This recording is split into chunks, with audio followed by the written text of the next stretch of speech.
रायबरेली में हमारी एक मीटिंग होती है, एमपीज की मीटिंग होती है,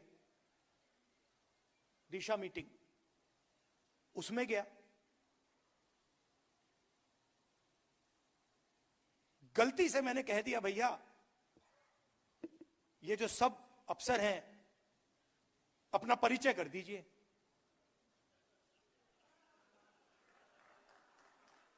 गलती से कह दिया मैंने। अब परिचय शुरू हुआ, उसमें मुझे एक दलित नाम ना सुनाई दे, एक ओबीसी नाम ना सुनाई दे। फिर मैंने पता लगाया, मैंने अपने सेक्रेटरी से कहा, भैया ये इन सब के नाम निकालो और पता लगाओ इनमें से ओबीसी कितने हैं, दलित कितने हैं, आदिवासी कितने हैं, माइनॉरिटी के कितने हैं। झलक दिखी 80%।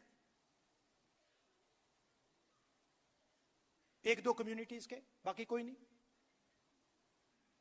झलक दिखी।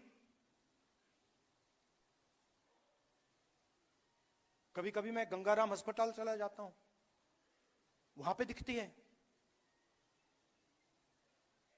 वहां पे मैं ढूंढता हूं, भैया ये कोई दलित डॉक्टर दिख जाए मुझे, एक आदिवासी डॉक्टर दिख जाए मुझे, एक ओबीसी डॉक्टर दिख जाए। कॉर्पोरेट इंडिया में देखता हूं, भैया नाम मिल जाए एक। 500 कंपनियां हैं, 16 लाख करोड़ रुपया मोदी जी ने माफ किया है। 20-25 लोगों में देखता हूं, भैया इनमें से एक मिल जाए दलित, एक आदिवासी यहां मिल जाए, एक जनरल कास्ट का गरीब मिल जाए, ओबीसी मिल जाए। कोई नहीं मिलता। तो अगर आप देखना चाहते हो, सब जगह दिखेगा।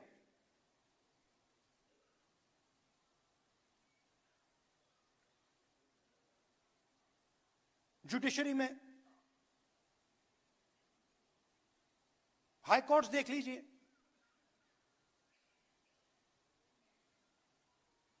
बड़े बड़े अफसरों को देखिए, 90% हिंदुस्तान उसमें आपको दिखेगा ही नहीं। मेरा काम जनता की आवाज सुनने का है, तो मैं सुन रहा था और पहले एक छोटी सी आवाज आई, छोटी सी थी, जाति जनगणना। वो कोने से आई, वो ऐसे मतलब अगर मीटिंग हो, वो 200-300 लोगों ने नहीं कही, वो एक आदमी आया कोने से, कहता है जाति जनगणना। और फिर आस्ते आस्ते वो जाति जनगणना, जाति जनगणना, जाति जनगणना फैलती जा रही है। इसको हमने जाति जनगणना नाम दिया है। जैसे अंबेडकर जी की सोच, बसवना, गांधी जी की सोच को हमने ये नाम दिया है कॉन्स्टिट्यूशन, वैसे ही जाति जनगणना को हमने नाम दिया है। मगर जाति जनगणना का असली मतलब न्याय है। क्योंकि अगर इस देश में 90% लोगों के पास कोई पावर ही नहीं है, कोई पैसा नहीं है, कोई धन नहीं है, कोई एसेट्स नहीं है,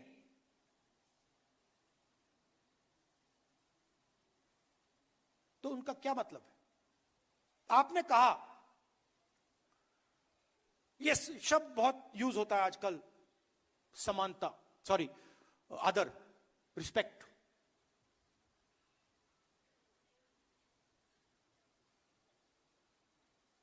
मेरी सोच है कि बिना पावर की, बिना धन के रिस्पेक्ट का क्या मतलब है? कोई भूखा मर रहा है, उसकी कोई सुनता नहीं है, 24 घंटा दुखी रहता है, और मैं जाके उस पर माला लगा दूं को, भैया मैं आपकी इज्जत करता हूं, उसका क्या मतलब?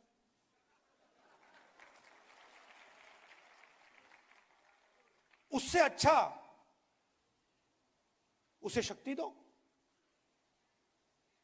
उसके लिए रास्ते खोलो।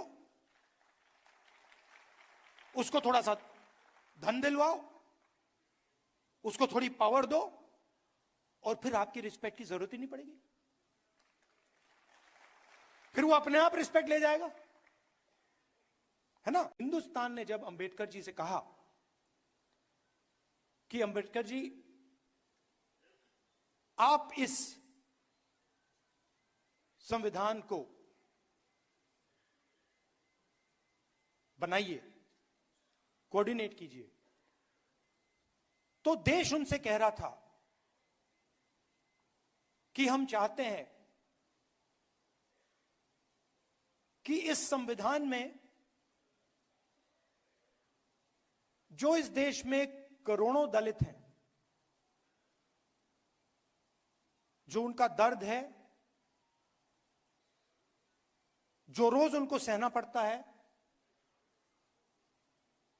जो उनका दुख है, वो दुख, वो आवाज इस कॉन्स्टिट्यूशन में गूंजनी चाहिए।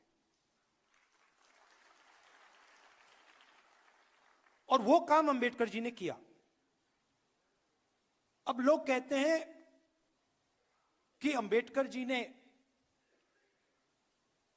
ये कॉन्स्टिट्यूशन आजादी के एकदम बाद बनाया। तो मैं आपसे पूछना चाहता हूं, क्या इस कॉन्स्टिट्यूशन में फूले जी की आवाज नहीं है? इसमें बुद्ध भगवान की आवाज नहीं है? बसवना, फूले जी, सावित्री फूले जी, इन सब की आवाज नहीं है? तो ये जो है, जिसकी आज हम रक्षा कर रहे हैं, ये हजारों साल पुरानी किताब है। इसके अंदर जो सोच है, ये एक, हम कह सकते हैं कि ये मॉडर्न वर्जन है, 20th सेंचुरी का वर्जन है, मगर इसमें जो सोच है वो हजारों साल पुरानी है।